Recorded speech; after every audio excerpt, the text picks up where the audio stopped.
Kemudian imkanul mu'jizati wa wuqu'uhu, kemungkinan terjadinya mukjizat ya.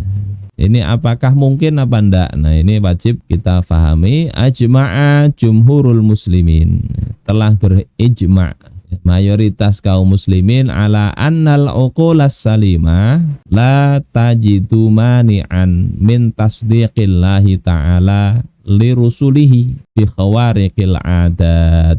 Telah sepakat kaum muslimin bahwasanya akal yang sehat, al-uqul as-salimah, akal yang selamat, itu tidak akan mendapati penghalang untuk membenarkan Allah Ta'ala ya, terhadap utusannya itu dengan memberikan apa? Perkara yang menyelisihi adat. Jadi itu bukan hal yang enggak masuk akal. Walaupun disebut amrun khariqun lil adah, itu mustahil memang betul bagi manusia, tapi bagi Allah itu biasa. Wala yamna'u kaunul mu'jizah mukhalifatan lissunanil kauniyah, dan tidak mencegah, artinya tidak ada yang menghalangi akal untuk percaya bahwasanya mukjizat yang bahwasanya mukjizat yang menyelisih hukum alam ini annaha mumkinatul wuqu', bahwasanya dia itu mungkin terjadi. Jadi ini pandangan kaum muslimin, perkara yang menyelisihi hukum alam ini mungkin terjadi. Makanya jangan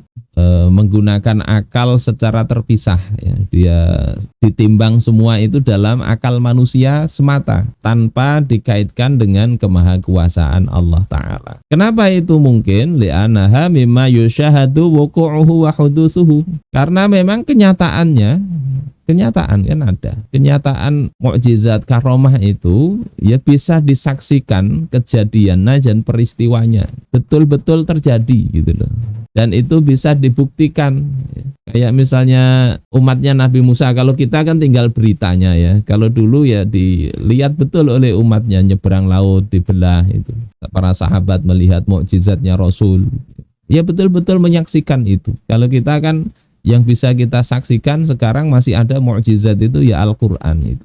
Wa man wada'a sunana al-kauniyata wa huwallahu azza wa jal yamliku iqafaha au kharaqaha. Akal itu mengatakan siapa saja yang membikin sunnah kauniyah, yang membikin hukum alam ini, yakni Allah Ta'ala, Allah Azza wa Jalla, itu juga mampu untuk memberhentikannya dan untuk menyelisihinya. Itu sudah Pak, masuk akal sudah itu. Bukan perkara yang tidak masuk akal. Masuk akal, yakni Allah yang bikin api membakar, Allah juga yang mampu untuk sementara waktu jangan dibakar atau diberi kekhususan. Ya nar, kuni bardan, wahai api, jadilah dingin. Wassalaman ala Ibrahim. Kalau tidak ada wassalaman ala Ibrahim itu Nabi Ibrahim itu bisa mati kedinginan. Kuni bardan, dingin dia, dingin sedingin-dinginnya membeku bisa jadi. Tapi Allah katakan wassalaman ala Ibrahim ya, dan beri keselamatan, menjadi keselamatan bagi Nabi Ibrahim. Sehingga di dalam tafsir dikatakan saat apa yang paling nyaman dalam hidup, kata Nabi Ibrahim, saat aku dibakar. Jadi dibakar itu merasa nikmatnya hidup itu di situ, karena Allah berkenan begitu. Mungkin udaranya paling nyaman itu saat Nabi Ibrahim di dalam api yang membara. Dan Allah jadikan dingin itu hanya bagi Ibrahim, bukan bagi kayu, bukan bagi yang lain. Buktinya kayunya tetap terbakar. Masyarakat di sekitar ikut kepanasan tetap. Tapi Nabi Ibrahim aja yang enggak. Nah ini kan enggak bisa dicontoh. Masa bisa orang begitu sekarang pakai teknologi pun enggak bisa. Kepada satu orang dikecualikan, tapi sifat apinya ke yang lain tetap. Pilih kasih. Apinya pilih kasih. Wa huwa ta'kidun lis-sunani la ilgha'an laha. Dan dia yakni mukjizat ini adalah justru memperkuat sunnah ya, sunatullah, sunnah kauniyah ini, alam semesta ini. Justru itu memperkuat bahwasanya Allah yang nyiptakan, sehingga bisa diberhentikan kapan saja Allah mau. Kalau tidak begitu seolah-olah itu sudah tidak ada yang bikin, itu sudah sunatullah, sunnah alam begitu. Enggak. Buktinya bahwasanya itu Allah yang ngatur, justru Allah bisa berhentikan. Jadi mukjizat ini bukan bukti ndak sesuai sunatullah, tapi justru menunjukkan ya sunatul kauniyah, ya hukum alam itu Allah yang bikin, itu salah satu buktinya begitu. Ini terkait kemungkinan terjadinya mukjizat sangat-sangat memungkinkan, dan ketika ada buktinya kita wajib percaya. Nah, hukmul i'tiqadi biha, hukum mengiktikadi adanya mukjizat itu ya yajibu alal muslim ayya'taqida bi annallaha azza wa jalla qad ayyada anbiya'ahu wa rusulahu. Wajib bagi orang Islam untuk mengiktikadkan bahwasanya Allah Azza wa Jalla itu telah menguatkan para nabi dan para rasulnya, alladzina arsalahum ilan nas, yang mereka itu Allah utus untuk manusia, Allah utus kepada manusia, bi mu'jizatin, menguatkan dengan mukjizat ya. Jamak dari mukjizah adalah mukjizat ya. Jadi banyak mukjizat itu. Tubayyinu sidqa da'watuhum, sidqa da'watihim. Untuk apa? Untuk menjelaskan benarnya klaim mereka, dakwah mereka. Wa tuwaddihu irtibatahum billahi jalla jalaluh, dan untuk menjelaskan keterikatan mereka, ada hubungan mereka dengan Allah Jalla Jalaluh. Jadi ini memang utusan Allah. Apa ibaratnya stempel atau surat tugasnya dari Allah, itu mana buktinya? Ada memang ikatan ya, mukjizat itu. Wa annahum muayyaduna minhu, dan bahwasanya mereka itu diperkuat dari Allah Subhanahu wa taala. Ini wajib untuk diimani. Tidak beriman ya dia dihukumi murtad. Di Al-Qur'an ada, kalau dalilnya itu dalil yang qat'i ya. Al-Qur'an dikatakan tidak mukjizat, itu ya sudah tidak usah sholat di belakang mereka. Kemudian wuqu'ul mu'jizah, terjadinya mukjizat. Laqad ayyadallahu subhanahu wa ta'ala rusulahu, sesungguhnya Allah telah menguatkan para utusannya bil mu'jizatil hissiyah wal aqliyah, dengan mukjizat yang sifatnya hissiyah, terindra, terlihat, fisik, dan juga aqliyah. Fal mu'jizatul hissiyatu katsiratun, maka mukjizat yang sifatnya hissiyah itu sangat banyak. Wa minha ma warada tasdiqan li nabiyyina Muhammadin sallallahu alaihi wasallam khatamin nabiyyin.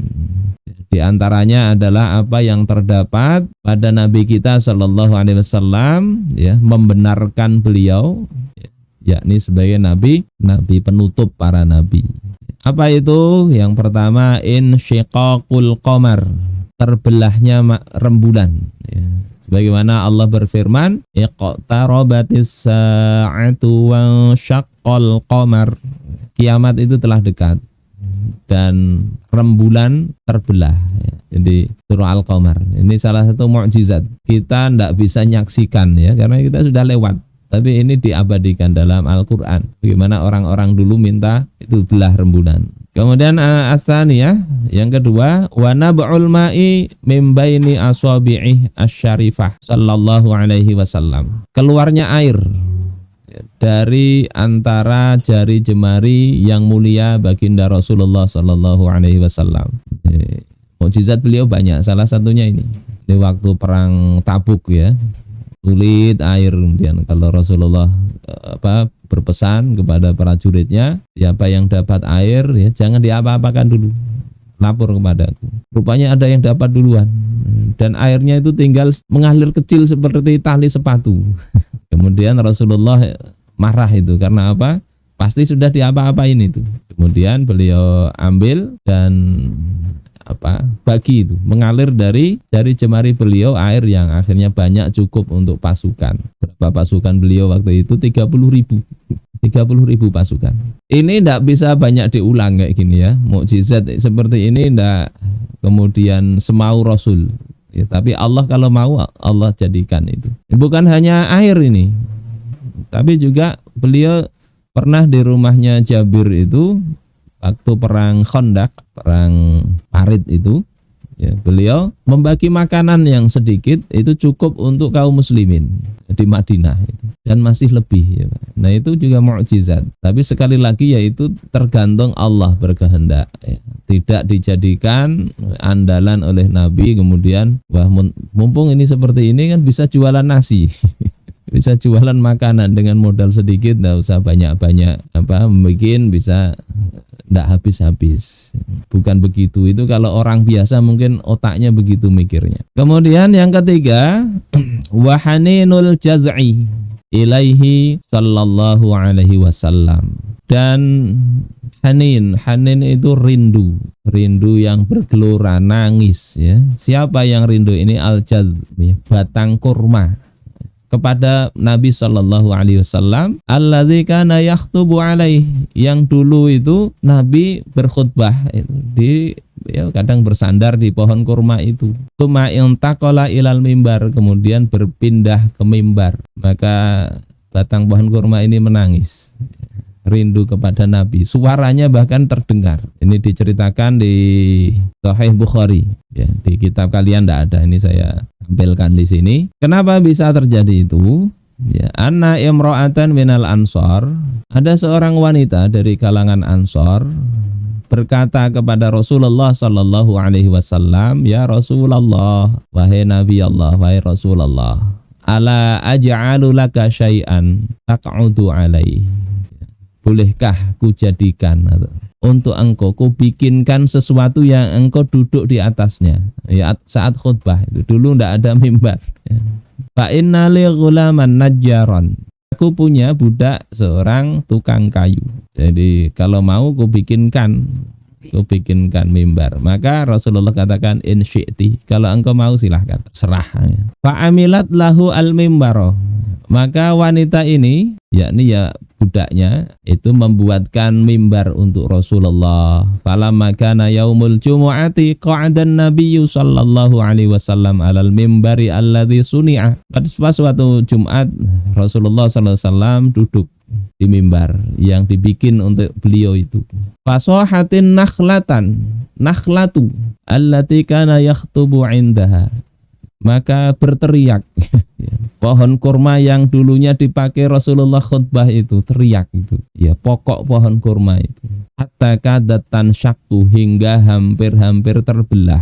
Sedih sekali itu ya. Panazalan Nabi sallallahu alaihi wasallam hatta akhadhaha, kemudian Nabi itu turun dari mimbarnya kemudian memegang pokok pohon kurma itu, fadammaha ilaih, didekatkan kepada beliau. Faja'alat ta'innu aninas sabiyyi alladhi yusakkatu hatta istaqarrat. Kemudian jadilah pohon kurma ini ya merengek-rengek seperti apa? Seperti anak kecil yang sedang didiamkan. Baginda Nabi ini luar biasanya ya, orang tidak punya, bukan orang ya, pohon ya, tidak punya otak, tidak punya pikiran, kangen kepada baginda Rasul, padahal ada di dekatnya, tapi yang awalnya bersandar ke pohon ini ya, merindukan beliau. Mudah-mudahan kita kelak juga Allah berikan kesempatan bertemu baginda Rasul di akhirat kelak, amin ya rabbal alamin. Qala bakat ala ma kanat tasma'u minal dzikri. Rasulullah katakan pohon ini nangis ya, dikarenakan apa? Dulu dia itu mendengar dari banyak zikir yang awalnya dekat Nabi dijauhi gara-gara ada mimbar yang baru ya, maka ini rindu. Ini pelajaran ya, bagaimana pohon aja bisa mencintai Nabi, kita ini mestinya lebih. Itu mukjizat. Kemudian wa minal mu'jizatil hissiyati aidan ya, di antara mukjizat yang itu sifatnya hissi juga adalah yang pertama, inqilabul 'asa hayyatan li sayyidina Musa, berubahnya tongkat menjadi ular. Ini mukjizatnya siapa? Mukjizatnya Sayyidina Musa alaihissalam. Ular betulan, bukan ular hanya menipu mata, bukan. Kemudian ihya'ul mauta li Sayyidina Isa, menghidupkan orang mati. Ini mukjizatnya Sayyidina Isa alaihissalam.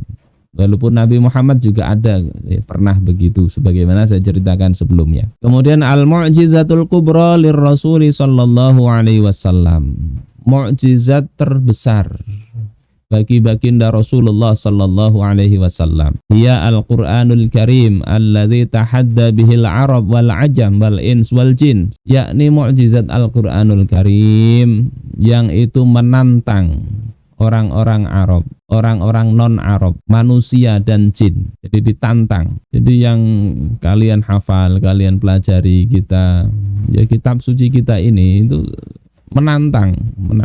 Mukjizat bukan sekedar mukjizat, tapi mukjizat terbesar. Sehingga kita berinteraksi dengannya, kita jadikan hidup kita untuk berkhidmat itu, ya. Maka itu insya Allah ya akan menjadikan Allah berikan kemuliaan juga. Ini menantang, bukan kitab kaleng-kaleng, bukan kitab sembarangan. Wa ajizu anil ityani bimithlihi au bisuratim mim mithlihi. Maka mereka tidak mampu untuk mendatangkan yang semisal atau satu surah sekalipun yang semisal Al-Qur'an, tidak mampu. Berikutnya ini nggak ada di situ. Untuk bagian terakhir saya ingin